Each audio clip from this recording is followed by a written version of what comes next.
ವೃಶ್ಚಿಕ ರಾಶಿಯ ವೀಕ್ಷಕರೆಲ್ಲರಿಗೂ ಸಹ ವಿಠಲ್ ಭಟ್ ಮಾಡುವಂತಹ ನಮಸ್ಕಾರ ಹಾಗೂ ಚಾನೆಲ್ಗೆ ಸ್ವಾಗತ. ವೀಕ್ಷಕರೇ, ಇವತ್ತಿನ ಈ ಒಂದು ವಿಡಿಯೋದಲ್ಲಿ ನಾನು ವೃಶ್ಚಿಕ ರಾಶಿಯವರಿಗೋಸ್ಕರ ಸೆಪ್ಟೆಂಬರ್ ತಿಂಗಳ ಮಾಸ ಭವಿಷ್ಯದಲ್ಲಿ ಎಚ್ಚರಿಕೆಗಳ ವಿಚಾರವನ್ನು ತಿಳಿಸ್ತಾ ಇದ್ದೇನೆ. ಸೆಪ್ಟೆಂಬರ್ ತಿಂಗಳ ಮಾಸ ಭವಿಷ್ಯ ಶುಭ ವಿಚಾರಗಳ ವಿಡಿಯೋ ಆಲ್ರೆಡಿ ಕೊಟ್ಬಿಟ್ಟಿದ್ದೀನಿ. ಇದು ಎಚ್ಚರಿಕೆಗಳ ವಿಡಿಯೋ ಇವತ್ತಲ್ವಾ. ಇದು ಬರೀ ಎದುರಿಸ್ತಾ ಇದ್ದೀರಾ, ಬರೀ ಎದುರಿಸೋದು ಬಿಟ್ಟರೆ ಬೇರೆ ಕೆಲಸ ಇಲ್ಲ ನಿಮಗೆ.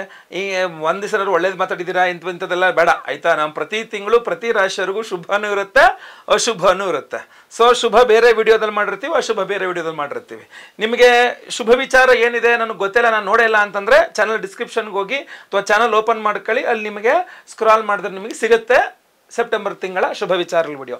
ಇದು ಎಚ್ಚರಿಕೆಗಳ ವಿಡಿಯೋ. ಅಂದರೆ ಏನೇನು ಗ್ರಹಗಳು ಯಾವ್ಯಾವ ರಾಶಿಯಲ್ಲಿ ಸಂಚಾರ ಮಾಡೋದ್ರಿಂದ ವೃಶ್ಚಿಕ ರಾಶಿಯವರು ಯಾವ್ಯಾವ ವಿಚಾರದಲ್ಲಿ ಎಚ್ಚರಿಕೆ ವಹಿಸಬೇಕು, ಪರಿಹಾರ ಏನು, ಸಮಸ್ಯೆ ಆಗದಿರೋಂಗೆ ಅಂತ ಆಯ್ತಲ್ವಾ.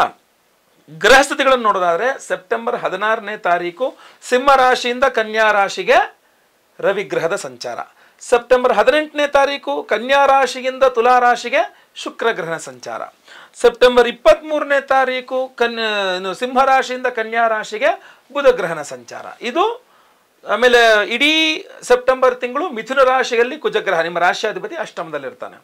ಆಮೇಲೆ ರಾಹು ಪಂಚಮದಲ್ಲಿ, ಕೇತು ಲಾಭದಲ್ಲಿ, ಶನಿ ಚತುರ್ಥದಲ್ಲಿ, ಇದು ನಾರ್ಮಲ್ ಆಗಿ ಇದ್ದೇ ಇರುತ್ತೆ. ಸೊ ಈ ರೀತಿಯಲ್ಲಿ ಗ್ರಹಸ್ಥಿತಿಗಳಿದ್ದಾಗ ಯಾವ ವಿಚಾರದಲ್ಲಿ ನೀವು ಎಚ್ಚರಿಕೆ ವಹಿಸಬೇಕು ಈ ಗ್ರಹಸ್ಥಿತಿಗಳು ನೋಡಿದಾಗ ಅಂದಾಗ ಶುಕ್ರನ ಬಗ್ಗೆ ಗಮನ ಹರಿಸಬೇಕು.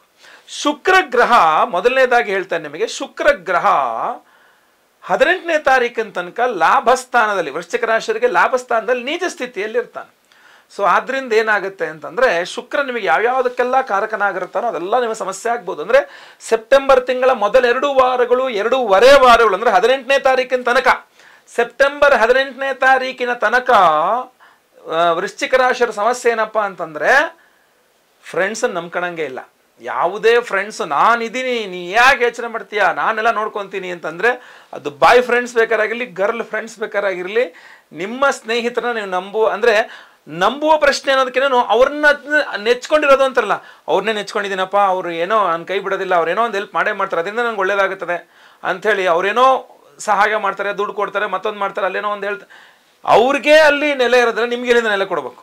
ಅವ್ರ ಗಟ್ಟಿ ನೆಲೆ ಉರ್ಕೊಂಡಿರ್ತಾನೆ, ನಿಮಗೆ ಏನಾದ್ರು ಕೊಡೋಕ್ಕಾಗೋದು. ಸೊ ಆದ್ದರಿಂದ ಏನೋ ಒಂದು ಕ್ಲಿಷ್ಟಕರ ಪರಿಸ್ಥಿತಿ, ಒಟ್ಟು ನಿಮ್ಮ ಸ್ನೇಹಿತರಿಗೆ ನಿಮಗೆ ಸಹಾಯ ಮಾಡೋಕ್ಕಾಗಲ್ಲ. ಸೊ ಸ್ನೇಹಿತರ ನಂಬ್ಕೊಂಡು ಕೂತ್ಕೊಂಡ್ರೆ 18ನೇ ತಾರೀಕಲ್ಲ, ಅದ್ರ ನಂತರನೂ ಅಷ್ಟೇ, ಸ್ನೇಹಿತರು ನಂಬ್ಕೊಂಡು ಕೂತ್ಕೊಂಡ್ರೆ ವೃಶ್ಚಿಕ ರಾಶಿಯವರು ಕತೆ ಅಷ್ಟೇನೆ. ಯಾವುದೇ ಸ್ನೇಹಿತರು ನಂಬ್ಕೊಂಡು ಕೂತ್ಕೊಳ್ಳೋಂಗಿಲ್ಲ. ಯಾವುದೇ ಕೆಲಸ ಬೇಕಾರಾಗಿರ್ಬೋದು, ದುಡ್ಡಿನ ವ್ಯವಹಾರ ಆಗಿರ್ಬೋದು, ಏನು ಬೇಕಾರಾಗಿರ್ಬೋದು. ಎರಡನೇದಾಗಿ ಪಾರ್ಟ್ನರ್ಶಿಪ್.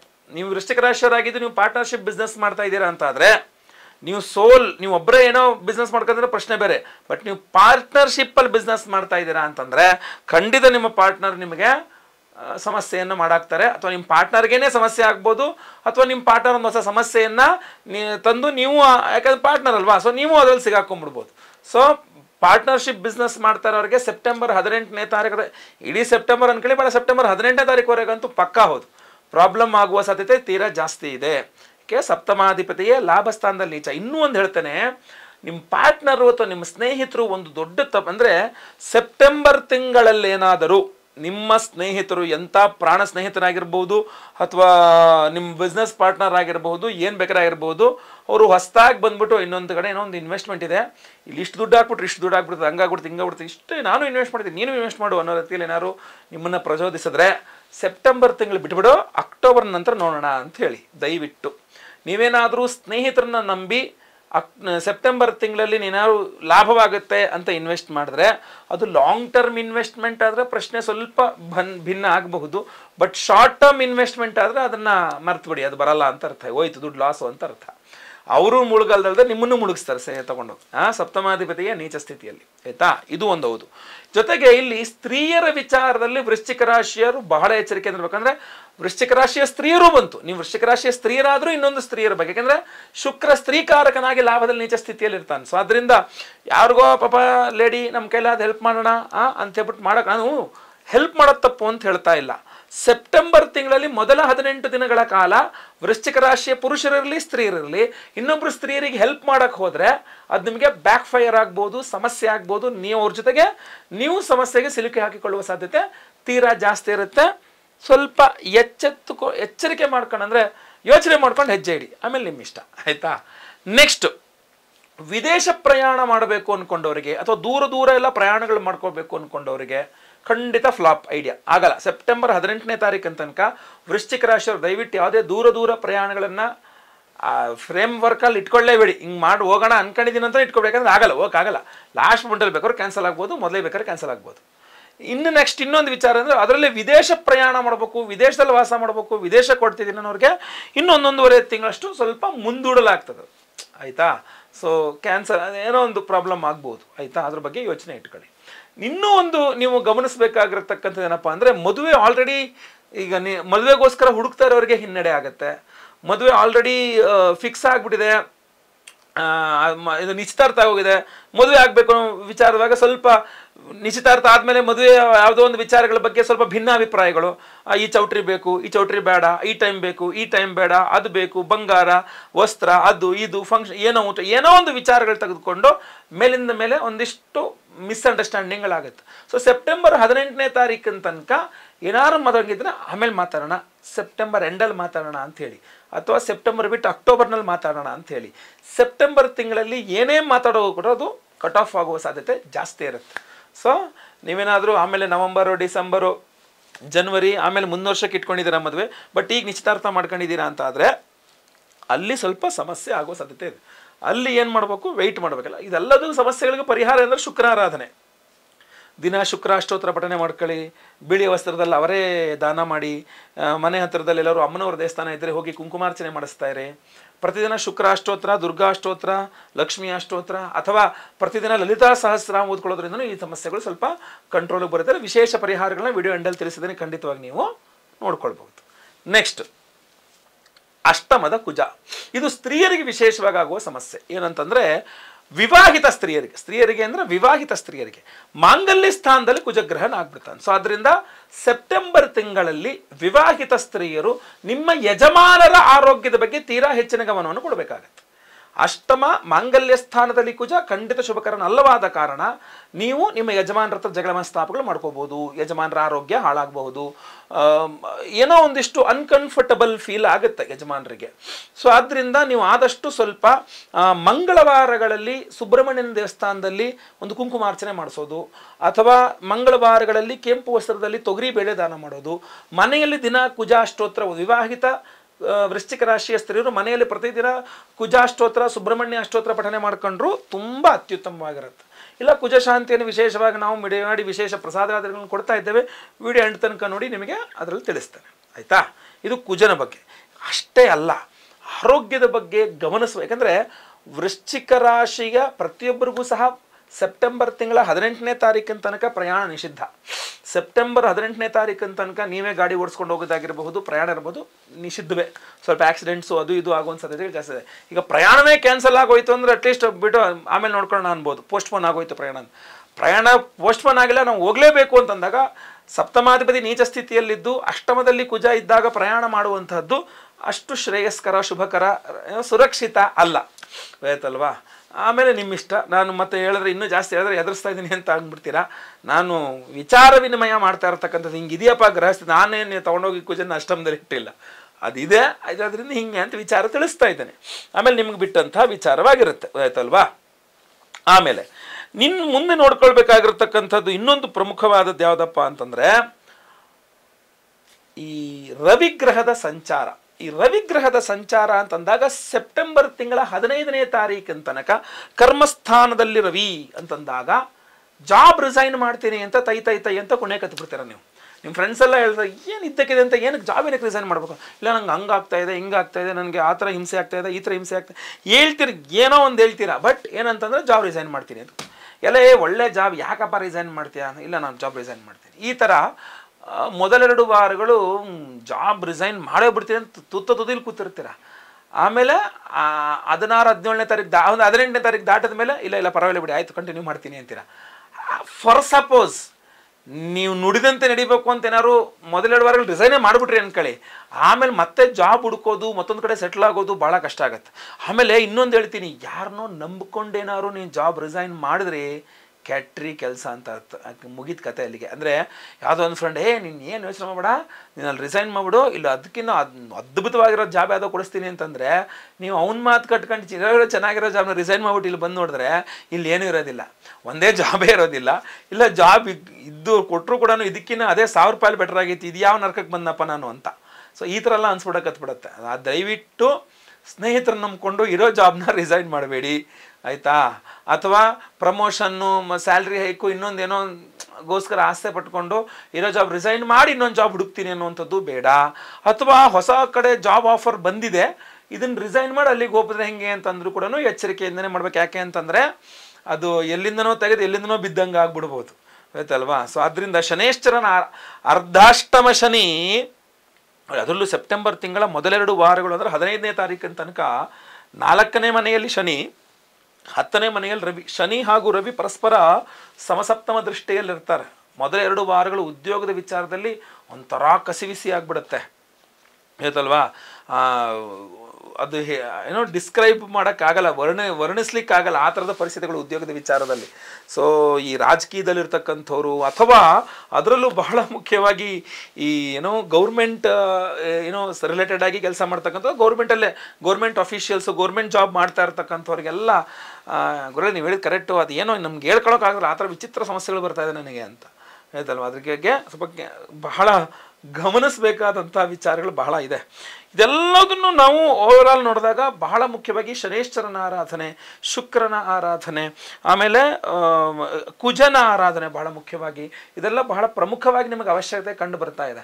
ಅದರಲ್ಲೂ ವಿಶೇಷವಾಗಿ ಶನೇಶ್ವರ ಅರ್ಧಾಷ್ಟಮ ಶನಿ ಬಂದು ಮಧ್ಯಭಾಗದಲ್ಲಿ ಇದ್ದೀರಾ, ಅಥವಾ ಇನ್ನೊಂದು ವರ್ಷಕ್ಕೆ ಅರ್ಧಾಷ್ಟಮ ಶನಿ ಮುಗಿದು ಪಂಚಮ ಶನಿ ಬರುತ್ತೆ. ಸೊ ತಕ್ಷಣ ನೀವೀಗ ಶನೇಶ್ವರನ ಆರಾಧನೆ ಮಾಡ್ಕೊಳ್ಬೇಕು. ಸೊ ಅದ್ರ ಬಗ್ಗೆ ಎಲ್ಲದೂ ಸಹ ಈ ವಿಡಿಯೋದಲ್ಲೇ ಈಗ ನಿಮಗೆ ಮುಂದೆ ಪರಿಹಾರದ ವಿಚಾರ ಹೇಳ್ತೀನಿ. ವಿಶೇಷ ಪರಿಹಾರ ಏನಪ್ಪಾ ಅಂತಂದರೆ, ಸೆಪ್ಟೆಂಬರ್ ತಿಂಗಳಲ್ಲಿ ಬಹಳ ಪ್ರಮುಖವಾಗಿ ಪರಿಹಾರಗಳ ವಿಚಾರಕ್ಕೆ ಬಂದಾಗ ನೀವು ವಿಶೇಷವಾಗಿ ದೇವತಾರಾಧನೆ ಮಾಡಬೇಕಾಗಿರೋದು ದುರ್ಗಾದೇವಿಯನ್ನು ಆರಾಧನೆ ಮಾಡಬೇಕು, ಆಯ್ತಲ್ವಾ? ದುರ್ಗಾರಾಧನೆ, ಶನೇಶ್ವರನ ಆರಾಧನೆಗೆ ಸ್ವಲ್ಪ ಪ್ರಾಮುಖ್ಯತೆ ಜಾಸ್ತಿ ಕೊಡಿ. ಈ ಒಂದು ಸೆಪ್ಟೆಂಬರ್ ತಿಂಗಳಲ್ಲಿ ದುರ್ಗಾ ದೇವಸ್ಥಾನಕ್ಕೆ ಕಡ್ಡಾಯವಾಗಿ ಪ್ರತಿ ಶುಕ್ರವಾರ ಹೋಗಿ ಪ್ರತಿದಿನ ಬೆಳಗ್ಗೆ ಎದ್ದು ದುರ್ಗಾಷ್ಟೋತ್ರ, ಶುಕ್ರಾಷ್ಟೋತ್ರ ಪಠನೆ ಮಾಡ್ಕೊಳ್ಳಿ. ಮುತ್ತೈದೆ ಹೆಂಗಸು ನಿಮ್ಮ ಮನೆಗೆ ಕರೆದು ಅವರಿಗೊಂದು ಅರಿಶಿನ, ಕುಂಕುಮ, ವಿಳೆದೆಲೆ ಅಡಿಕೆ ಇತ್ಯಾದಿ ಏನಾಗುತ್ತೋ ಅದು ಐಟಮ್ಸನ್ನು ಕೊಡ್ತಕ್ಕಂಥದ್ದು. ಆಮೇಲೆ ಪ್ರತಿದಿನ ನಿಮಗೆ ದುರ್ಗಾ ಅಷ್ಟೋತ್ರವನ್ನು, ಲಲಿತಾ ಸಹಸ್ರನಾಮ ಏನಾದ್ರು ಬಂದರೆ ಓದ್ಕೊಳ್ಳಿ, ಬರಲ್ಲ ಅಂದರೆ ಕೇಳಿಸ್ಕೊಳ್ಳಿ, ಪ್ರತಿದಿನ ತುಂಬ ಸಹಾಯಕವಾಗುತ್ತೆ. ಸೊ ದುರ್ಗಾರಾಧನೆ, ಶನೇಶ್ವರನ ಆರಾಧನೆ ನೋಡಿ. ಶುಕ್ರವಾರ ಅಮ್ಮನವ್ರ ದೇವಸ್ಥಾನಕ್ಕೆ ಹೋದರೆ ಕಡ್ಡಾಯವಾಗಿ ಶನಿವಾರ ಶನೇಶ್ವರ ದೇವಸ್ಥಾನಕ್ಕೆ ಹೋಗಿ ಕಾಲು ನೋವು ಬರೋ ತನಕ ಪ್ರದಕ್ಷಿಣ ನಮಸ್ಕಾರ ಮಾಡ್ಕೊಂಬನ್ನಿ. ಅಲ್ಲೇನು ವಿಶೇಷ ಪೂಜೆಗಳು ಮಾಡಿಸ್ಬೇಕು ಅಂತಿಲ್ಲ. ಕೊಡೋದಾದರೆ ಒರಿಜಿನಲ್ ಕುಕ್ಕಿಂಗ್ ಗ್ರೇಡ್ ಎಳ್ಳೆಣ್ಣೆ, ಅಡುಗೆಗೆ ಉಪಯುಕ್ತವಾದ ಎಳ್ಳೆಣ್ಣೆ, ಕರಿ ಎಳ್ಳು, ನೀಲಿ ಬಣ್ಣದ ಹೂವು ಇದೆಲ್ಲ ಕೊಡ್ಬೋದು. ಕರಿ ಎಳ್ಳಲ್ಲಿ ಸ್ವಾಮಿಗೆ ಅರ್ಚನೆ ಮಾಡಿಸ್ಬೋದು ಅವಕಾಶ ಇದ್ದರೆ. ಇಲ್ಲ ಅಂದರೆ ಹೋಗಿ ಕಾಲು ನೋವು ಬರೋ ತನಕ ಪ್ರದಕ್ಷಿಣೆ ಮಾಡಿ ನಮಸ್ಕಾರ ಮಾಡ್ಕೊಂಡು ಬರ್ತಾ ಇರಿ, ಅಷ್ಟೇ. ತೀರ್ಥ ಪ್ರಸಾದ ಕೊಟ್ಟರೆ ತೊಗೊಂಡು ಬರ್ತಾ ಇರಿ. ಸೊ ಶನೇಶ್ವರನ ಆರಾಧನೆಯನ್ನು ಸಿಂಪಲ್ ಆಗಿ ಮಾಡ್ಕೊಳ್ಳಿ. ದುರ್ಗಾ ಆರಾಧನೆ, ಅಮ್ಮನವರ ದೇವಸ್ಥಾನಕ್ಕೆ ಹೋಗಿ ಶುಕ್ರವಾರದಲ್ಲಿ ಕುಂಕುಮಾರ್ಚನೆ ಮಾಡಿಸೋದು, ಮುತ್ತೈದರಿಗೆ ಅರ್ಶಿನ, ಕುಂಕುಮ, ಹಣ್ಣು, ಉಳಿದೆಲೆ ಅಡಿಕೆ ಇತ್ಯಾದಿ ತಾಂಬೂಲವನ್ನು ಕೊಡುವಂಥದ್ದು, ಅವ್ರನ್ನ ನಮಸ್ಕಾರ ಮಾಡಿ ಅವರಲ್ಲಿ 2 ಅಕ್ಷತೆ ಅಥವಾ ಆಶೀರ್ವಾದವನ್ನು ಪಡೆಯಿರಿ ಅವ್ರದ್ದು. ಆಮೇಲೆ ಲಲಿತಾ ಸಹಸ್ರನಾಮ, ದುರ್ಗಾ ಅಷ್ಟೋತ್ತರ, ಶುಕ್ರ ಅಷ್ಟೋತ್ತರ ಪ್ರತಿದಿನ ಓದಿನ ಪಠನೆ ಮಾಡಿಕೊಳ್ಳಿ. ಇದು ಬಹಳ ಪ್ರಮುಖವಾಗಿ ನಿಮಗೆ ಬೇಕಾಗಿರ್ತಕ್ಕಂಥದ್ದು. ಸಿಂಪಲ್ ಆಗಿ ಪ್ರತಿಯೊಬ್ಬರು ನಿಮ್ಮ ಮನೆಯಲ್ಲಿ ಈ ಸೆಪ್ಟೆಂಬರ್ ತಿಂಗಳ ಸಮಸ್ಯೆ ಪರಿಹಾರಕ್ಕೆ ಮಾಡ್ಕೊಳ್ಬಹುದಾದಂಥದ್ದು. ವಿಶೇಷ ಪರಿಹಾರ ಏನಾದ್ರು ಬೇಕು ಅಂತಂದರೆ, ಆ ವಿಶೇಷ ಪರಿಹಾರ ಏನಪ್ಪ ಅಂದರೆ ಸೆಪ್ಟೆಂಬರ್ 2ನೇ ತಾರೀಕು, ನೆನ್ಪಿಟ್ಕೊಳ್ಳಿ, ಸೆಪ್ಟೆಂಬರ್ 2ನೇ ತಾರೀಕು ಸೋಮವಾರ ಅಮಾವಾಸ್ಯೆ. ಸೋಮವಾರ ಅಮಾವಾಸ್ಯೆ ಬಂದರೆ ನಾವು ಅದನ್ನು ಅಮಾ ಸೋಮವತಿ ಅಂತ ಕರಿತೀವಿ. ಬಹಳ ಪವರ್ಫುಲ್ ಆಗಿರತಕ್ಕಂಥದ್ದು ಶ್ರಾವಣ ಸೋಮವಾರ, ಕಡೆಯ ಶ್ರಾವಣ ಸೋಮವಾರ ಅಮಾವಾಸ್ಯೆ ಬಹಳ ಪವರ್ಫುಲ್ ಆಗಿರ್ತಕ್ಕಂಥ ದಿವಸ. ನಮ್ಮ ಒಂದು ಬೆನಕನ ಅಮಾವಾಸ್ಯೆ ಅಂತ ಕರೀತಾರೆ. ನಮ್ಮ ಒಂದು ಯಾಗಶಾಲೆಯಲ್ಲಿ ಅವತ್ತಿನ ದಿವಸ ನಿಮ್ಮ ಎಲ್ಲ ಶತ್ರುಗಳ ಬಾಧೆ ನಿವಾರಣೆಗೋಸ್ಕರ ಮಾಟಮಂತ್ರ, ದೃಷ್ಟಿದೋಷ, ಶತ್ರು ಬಾಧೆ ವಿಶೇಷವಾಗಿ ನಾನು ಹೇಳ್ತಾ ಇರ್ತೇನೆ ಯಾವಾಗಲೂ ಸಹ. ಮನುಷ್ಯನನ್ನು ಹಿಡ್ಕೊಳ್ಬೋದು, ಮನುಷ್ಯನ ಮನಸ್ಸನ್ನು ಹಿಡ್ಕೊಳಕ್ಕಾಗಲ್ಲ ಅಂತ. ಹೊಟ್ಟೆ ನೋವಿಗೆ ಔಷಧಿ ಇದೆ, ಹೊಟ್ಟೆ ಕಿಚ್ಚಿಗೆ ಔಷಧಿ ಇಲ್ಲ ಅಂತ. ಸೊ ಶತ್ರು ನಿಗ್ರಹ ಆಗಬೇಕು ಅಂದರೆ ಏನು ಮಾಡಬೇಕು? ಶತ್ರು ನಿಗ್ರಹ ವಾರಾಹಿ ದೇವಿಯನ್ನು ಆರಾಧನೆ ಮಾಡಬೇಕು. ಸೊ ನಾವು ಸೆಪ್ಟೆಂಬರ್ 2ನೇ ತಾರೀಕು ಶ್ರಾವಣ ಸೋಮವಾರ, ಕೊನೆಯ ಶ್ರಾವಣ ಸೋಮವಾರದ ದಿವಸ ಬೆನಕನ ಅಮಾವಾಸ್ಯೆ, ಅವತ್ತಿನ ದಿವಸ ಶತ್ರು ನಿಗ್ರಹ ವಾರಾಹಿ ಹೋಮವನ್ನು ಮಾಡ್ತಾ ಇದ್ದೇವೆ. So very powerful. ಅವತ್ತಿನ ದಿವಸ ಶತ್ರು ನಿಗ್ರಹ ವಾರಾಹಿ ಅಂದರೆ ಬಹಳ ಚೆನ್ನಾಗಿ ನಿಮ್ಮನ್ನು ಕಾಪಾಡ್ತದೆ, ಆಯಿತಾ. ಶತ್ರು ನಿಗ್ರಹ ವಾರಾಹಿ ಹೋಮವನ್ನು ಮಾಡಿ ಪ್ರಮುಖವಾಗಿ ಒಂದು ಸಪ್ತಚಕ್ರಗಳ ಒಂದು ಬ್ರಾಸ್ಲೆಟನ್ನು ಕೊಡ್ತಾ ಇದ್ದು ಪ್ರತಿಯೊಬ್ಬರಿಗೂ ಸಹ. ಇದರಲ್ಲಿ 7 ವಿಧದ ವಿಶೇಷವಾದಂತಹ ರತ್ನಗಳಿದೆ. ನಿಮ್ಮ ಒಂದು ಸೂಕ್ಷ್ಮ ಶರೀರ ಅಂತ ಹೇಳಿದ್ರು ಪ್ರತಿಯೊಂದು ನಿಮಗೆ ಕಾಪಾಡಲಿಕ್ಕೋಸ್ಕರ ಒಂದು ಸಪ್ತಚಕ್ರಗಳ ಶರೀರದ ಸಪ್ತಚಕ್ರವನ್ನು ಸಹ ರೀಜನರೇಟ್ ಮಾಡಬಹುದು ಇದು. ಸೊ ಆದ್ದರಿಂದ ಈ ಒಂದು ವಿಶೇಷವಾದ ಸಪ್ತಚಕ್ರಗಳ ಜೊತೆಗೆ ನಾವಿಲ್ಲಿ ವಿಶೇಷವಾಗಿ ಬಳಸಿರ್ತಕ್ಕಂಥ ಉಪರತ್ನಗಳು ಶನೇಶ್ಚರನ ಒಂದು ಆರಾಧನೆ ಮಾಡಿ ಸಹಸ್ರ ಶನಿ ಶಾಂತಿ ಹೋಮ 1000 ಸಂಖ್ಯೆಯಲ್ಲಿ ಶನೇಶ್ಚರನಿಗೆ ಹೋಮವನ್ನು ಮಾಡಿ ನೀಲಮೇಘವರ್ಣಿಕಾ ರತ್ನಗಳನ್ನು ಎನರ್ಜೈಸ್ ಮಾಡಿದ್ದೇವೆ. ಸೊ ಇದು ಸಹಸ್ರ ಶನಿ ಶಾಂತಿ ಹೋಮವನ್ನು ಮಾಡಿ ನೀಲಮೇಘವರ್ಣಿಕಾ ರತ್ನಗಳು ಹಾಗೂ ವಿಶೇಷವಾಗಿ ಶತ್ರು ನಿಗ್ರಹ ವಾರಾಹಿ ಹೋಮ, ಅದ್ರ ಜೊತೆಗೆ ಕಾಲಭೈರವೇಶ್ವರ ಹೋಮ, ಕಾಲಭೈರವೇಶ್ವರನಿಗೆ ವಿಶೇಷವಾಗಿ ಆರಾಧನೆ ಮಾಡ್ತಾ ಇದ್ದೇವೆ. ಆ ಕಾಲಭೈರವೇಶ್ವರನ ಹೋಮ, ಸ್ವಯಂವರ ಪಾರ್ವತಿ ಹೋಮ, ಗುರುಶಾಂತಿ ಶನಿಶಾಂತಿ ಸಹಿತ ಮಹಾನವಗ್ರಹ ಶಾಂತಿ ಹೋಮ, ಈ ಎಲ್ಲ ಹೋಮಗಳು ಸೇರಿ ಒಬ್ಬರಿಗೆ ಒಂದೇ ಸಂಕಲ್ಪ ಸೇವೆ. ಒಂದು ಸಂಕಲ್ಪ ಸೇವೆಗೆ ಸಪ್ತಚಕ್ರಗಳ ಒಂದು ಬ್ರಾಸ್ಲೆಟ್, ನೀಲಮೇಘವರ್ಣಿಕಾ ರತ್ನಗಳೊಂದಿಗೆ ಸಪ್ತಚಕ್ರಗಳೊಂದು ಬ್ರಾಸ್ಲೆಟ್ ಕೊಡ್ತಾ ಇದ್ದೀನಿ. ಪ್ರತಿಯೊಬ್ಬರೂ ಸಹ ಧಾರಣೆ ಮಾಡಿಕೊಳ್ಬಹುದು, ಈಸಿಯಾಗಿ ಧಾರಣೆ ಮಾಡಿಕೊಂಡ್ರೆ ಆಯಿತು, ಯಾವುದೇ ರೀತಿಯ ಸಮಸ್ಯೆ ಇಲ್ಲ. ಸೊ ಸೆಪ್ಟೆಂಬರ್ 2ನೇ ತಾರೀಕು ಸೋಮವಾರ, ಕೊನೆಯ ಶ್ರಾವಣ ಸೋಮವಾರ, ಬೆನಕನ ಅಮಾವಾಸ್ಯೆ ದಿವಸ ಸಹಸ್ರ ಶನಿ ಶಾಂತಿ ಹೋಮ 1000 ಸಂಖ್ಯೆ ಶನೀಶ್ವರಿಗೆ ಹೋಮ ಮಾಡ್ತಾ ಇದ್ದೇವೆ.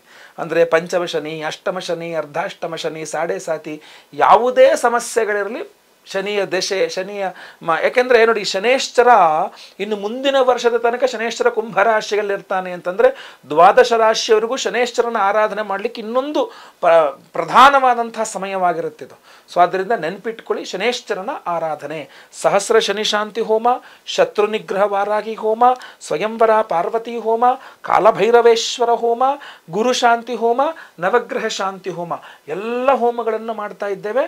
ವಿಶೇಷವಾಗಿ ಸೆಪ್ಟೆಂಬರ್ 2ನೇ ತಾರೀಕು ಸೋಮವಾರ ಸಂಕಲ್ಪಕ್ಕೆ ಕೊಟ್ಟ ಪ್ರತಿಯೊಬ್ಬರ ಹೆಸರನ್ನು 2ನೇ ತಾರೀಕು ಶ್ರಾವಣ ಸೋಮವಾರ ದಿವಸ, ಕೊನೆ ಶ್ರಾವಣ ಸೋಮವಾರ ದಿವಸ ಬೆಳಗ್ಗೆ 6 ಗಂಟೆಯಿಂದ 6ವರೆಗೆ ಸಂಕಲ್ಪ ಸೇವೆ ನಾನೇ ಖುದ್ದು ನಿಮ್ಮೆಲ್ಲ ಹೆಸರು ಸಂಕಲ್ಪ ಮಾಡ್ತಾರೆ. ಯಾರು ಸಂಕಲ್ಪಕ್ಕೆ ಹೆಸರು ಕೊಡ್ತೀರಾ ಅವರೆಲ್ಲರೂ ಸಹ 10 ನಂತರ ಎಲ್ಲ ಹೋಮಗಳು ಲೈವ್ ಇರ್ತದೆ. ಎಲ್ಲ ಹೋಮಗಳ ಪ್ರಸಾದ, ಎಲ್ಲ ಹೋಮಗಳ ಭಸ್ಮ, ಕುಂಕುಮ ಅರ್ಚನೆ ಮಾಡ್ತಾರೆ, ಕುಂಕುಮ ಪ್ರಸಾದ, ಈ ಸಪ್ತಚಕ್ರಗಳ ಜೊತೆಗೆ ನೀಲಮೇಘವರ್ಣಿಕಾ ರತ್ನಗಳ ಒಂದು ಬ್ರಾಸ್ಲೆಟ್ ಪ್ರತಿಯೊಬ್ಬರಿಗೂ ಸಹ ಅದನ್ನು ನಾವು ಸ್ಪೀಡ್ ಪೋಸ್ಟಲ್ಲಿ ನಾವು ಮಂಗಳವಾರ ದಿವಸ ಬೆಳಗ್ಗೆ ಕಳಿಸ್ಕೊಡ್ತೇವೆ.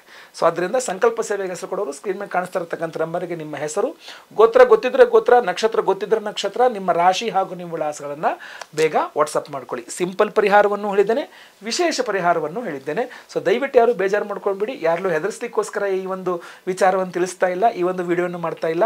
ಪ್ರತಿಯೊಬ್ಬರಿಗೂ ವಿಡಿಯೋನ ಶೇರ್ ಮಾಡ್ಲಿಕ್ಕೆ ಮರಿಬೇಡಿ. ವಾಟ್ಸಪ್, ಫೇಸ್ಬುಕ್, ಮೆಸೆಂಜರ್, ಟೆಲಿಗ್ರಾಮ್ನಲ್ಲಿ ಇನ್ನು ಸಬ್ಸ್ಕ್ರೈಬ್ ಮಾಡ್ಕೊಂಡು ನಮ್ಮ ವಿಡಿಯೋನ ಸಬ್ಸ್ಕ್ರೈಬ್ ಮಾಡೋಕೆ ನಮ್ಮ ಚಾನಲ್ನ ಮರಿಬೇಡಿ. ಒಳ್ಳೆಯದಾಗಲಿ.